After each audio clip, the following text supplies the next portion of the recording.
ஓம் ஸ்ரீ குருப்பியோ நமக. நன்றாக குருவாழ்க, குருவே துணை. பரபிரம்ம ருத்ரகாயத்ரி ஞானஸ்வரத்தின் நண்பர்களுக்கு வணக்கங்களும் வாழ்த்துக்களும். இந்த பதிவு மீனலக்ன நண்பர்களுக்கு. 7ஆம் வீட்டில் சுக்கிரன் செப்டம்பர் 1 முதல் சந்திரனுடைய நட்சத்திரத்தில் போகும்போது, ஏற்கனவே அந்த நட்சத்திரத்தில் அஸ்த நட்சத்திரத்தில் கேது இருக்காரு. அந்த கேதுவை சேர்ந்து அந்த கேதுவை கடப்பதற்கு 12 நாட்கள் ஆகுது. அந்த பலனைத்தான் இந்த பதிவில் பார்க்கணும். நம்ம லக்னம் குருவனுடைய வீடு. இப்போ அந்த குரு பகவான் 3ஆம் வீட்டான ரிஷபத்தில் இருக்கார். ரிஷபம் என்பது சுக்கிரனுடைய வீடு. அதே போல் நமக்கு 8ஆம் இடமும் சுக்கிரனுடைய வீடு, துளாராசி.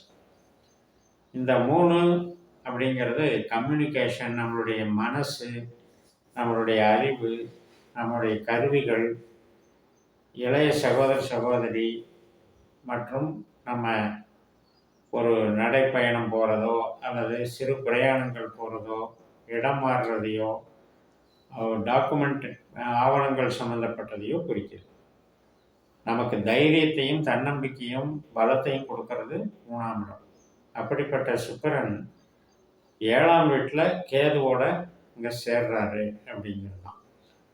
இப்போ இந்த 12 நாட்களில் இந்த தைரியம், கம்யூனிகேஷன், இந்த ப்ராசஸில் எல்லாம் கொஞ்சம் குழப்பங்கள் இருக்கும். கேது என்பது சுக்கிரனை டிஸ்டர்ப் பண்ணுது. அதனால் சில துண்டிப்புகள் ஏற்படும். அந்த காலகட்டத்தில் அதை தள்ளி வச்சுக்கோங்க. அடிப்படையில் நமக்கு அட்டமாதிபதியும் ஆகிறார். 8ஆம் இடம் என்பது தடை, ஃபெயிலியர் ஆகிறது, எதிர்பாராத விபத்துகள் சம்பவிக்கிறது, எதிர்பாராத நஷ்டங்கள் அனுபவிக்கிறது, கஷ்டங்களையும் ஹெல்த் ரீதியாக திடீர் ஆபத்து, வலி வேதனைகள் அனுபவிக்கிறதையும் குறிக்கிறது. அதனால் இந்த இது தீவிரப்படுத்தப்படும். கேதுங்கிற அந்த பாவ கிரகத்தினுடைய சேர்க்கையினால், சுக்கிரன் கேதுனுடைய சேர்க்கையினால் இந்த விஷயங்களெல்லாம் கொஞ்சம் அதிகமாக நமக்கு பாதிப்பை தரும். அதே நேரத்தில் 7ஆம் இடம் என்பது லைஃப் பார்ட்னர். கணவனானால் மனைவி, மனைவியானால் கணவன். அப்போ அந்த இடத்துல சுக்கிரன் கேது சேர்க்கை அப்படிங்கிறதுல ஈடுபாடுகள் குறைதல், அதிருப்தியான மனப்பான்மைகள், திடீர் சிரமங்களை குறிக்கிறது. 8ஆம் அதிபதி 8குடையவன் எங்கிருப்பினும் தீதைன்னு சொல்லுவோம். அப்போ அந்த வகையில் அந்த சுக்கிரன் கேதுவனுடைய சேர்க்கை பலன் சந்திரனை மாதிரி வேலை செய்யும். சந்திரன் நம்ம லக்னத்திற்கு 5ஆம் அதிபதி. அப்போ 5ஆம் வீடுங்கிறது என்னென்னா நம்ம ஆசைகள். அதனால் 2 பேரும் வாக்குவாதங்கள் பண்ணுறதுலையோ அல்லது இப்போ திருமணத்துக்கு வரன் பார்க்குற விஷயத்தில் ஏற்படக்கூடிய ஒரு சில சண்டை சச்சரவுகளையோ அவமானங்களையோ அது ஏற்படுத்தும். இப்போ ஒருத்தர் ஆணானாலும் பெண்ணானாலும் விருப்பப்படுறது 5ஆம் இடம் தான். ஸோ அந்த விருப்பத்தில் இருக்கக்கூடிய ஃபெயிலியர்ஸு, குழப்பங்கள், கலகம், இதுக்கும் அந்த சுக்கிரன் கேது காரணமாகும். ஸோ இந்த வகையில் நாம் இதை அப்ரோச் பண்ணிட்டு நம்ம இந்த நாட்களில் இது மாதிரியான உறவு முறைகளில் நம்ம கவனம் எடுத்துக்கணும். சுக்கிரனுடைய நட்சத்திரம் நமக்கு பணம் தர்ற நட்சத்திரம், வேலை தர்ற நட்சத்திரம், தொழில் தர்ற நட்சத்திரம். அதுக்கு ப்ராப்ளம் இருக்காது. 2ஆம் வீட்டில் மேஷராசியில் பரணி நட்சத்திரம் இருக்குது. 6ஆம் வீட்டில் சிம்ம ராசியில் பூர நட்சத்திரம் இருக்குது. 10ஆம் வீட்டில் தனுசு ராசியில் பூராட நட்சத்திரம் இருக்குது. இந்த 2, 6, 10 என்பது பொருள் சார்ந்த நன்மைகள், பொருளாதார டெவலப்மெண்ட்டு, தொழில் அங்கீகாரம், ப்ரமோஷன், வளர்ச்சி, இதையெல்லாம் குறிக்கிற இடம். ஸோ அந்த இடத்துக்கு பாதிப்பு கிடையாது. ஆனால் சுக்கிரன் கேது சேர்க்கை என்பது 7ஆம் இடத்துல நிகழ்கிறதுனால உறவுகள் சார்ந்த விஷயத்தில் கவனமாக இருக்கணும். புதுசாக நம்ம சந்திக்கக்கூடிய கஸ்டமர்கள் அப்படிங்கிற விதத்துலையும் நம்ம அந்த ஃபோர்ஸை மெயின்டைன் பண்ணிக்கணும். அதாவது அதிகமாக கலகம் குழப்பத்தினால வரக்கூடிய டிஃப்ரென்ஸ் ஆஃப் ஒப்பீனியனை நம்ம அது ஏற்படாமல் பார்த்துக்கணும். இப்போ நம்மளுடைய லக்னத்தில் ராகு இருக்கார். இந்த ராகு கேது சுக்கிரனுக்கும் ஒரு கனெக்டிவிட்டி இருக்கு. அந்த பார்வையினால நமக்கு இந்த ராகு கேதுக்களின் பிடியில் சுக்கிரன் இயங்குறாருன்னு அர்த்தம். அதனால் பொருளாதாரத்துக்கும் வேலைக்கும் பிரச்சனை பண்ண மாட்டாங்க. பல வழிகளில் உதவி பண்ணுவாங்க. உறவுகள் சார்ந்த விஷயத்துக்கு நமக்கு டிஸ்டர்ப் பண்ணுவாங்கங்கிறத மைண்டில் வச்சுக்கிட்டு செய்யணும். இப்போ பேசிக்கலாக நமக்கு 3ஆம் இடத்துல குரு இருக்கார், நம்ம லக்னாதிபதி. அவர் சந்திரனுடைய நட்சத்திரத்தில் செவ்வாயினுடைய நட்சத்திரத்தில் வக்கரகதியில் போயிட்டுருப்பார்.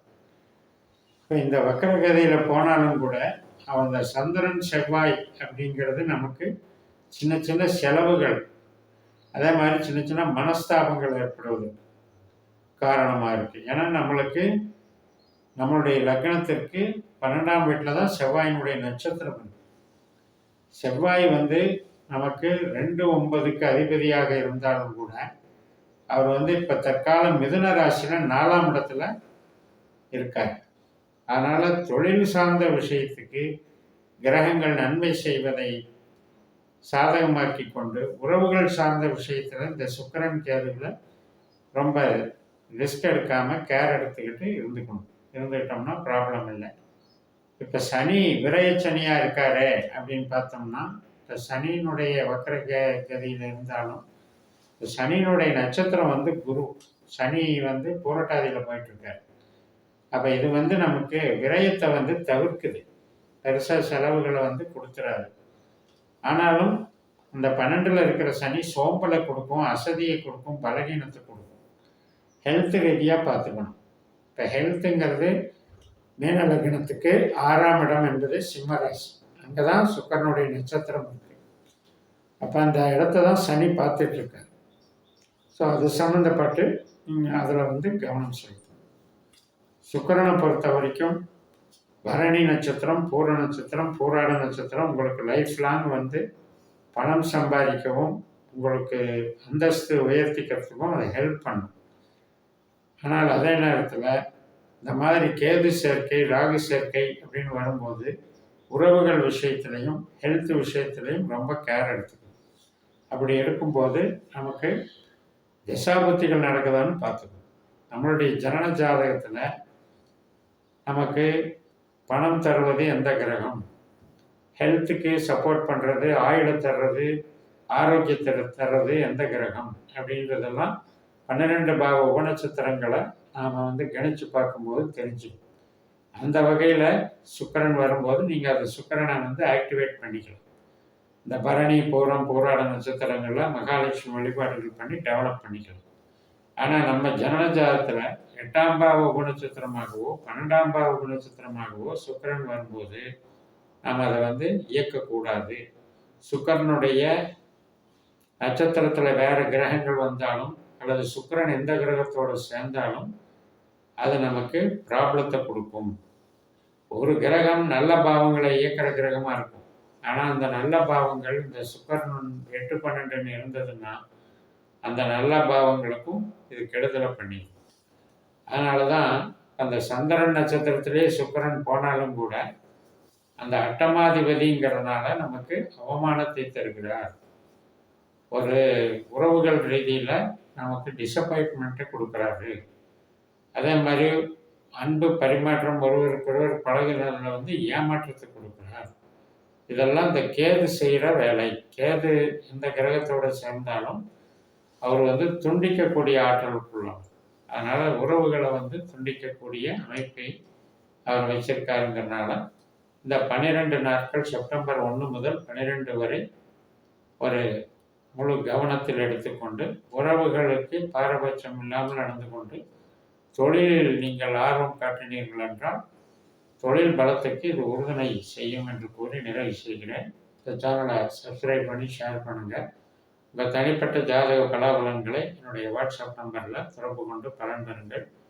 உங்களிடமிருந்து விடைபெறுகிறேன். உங்கள் ஜெயம் எஸ். நன்றி, வணக்கம்.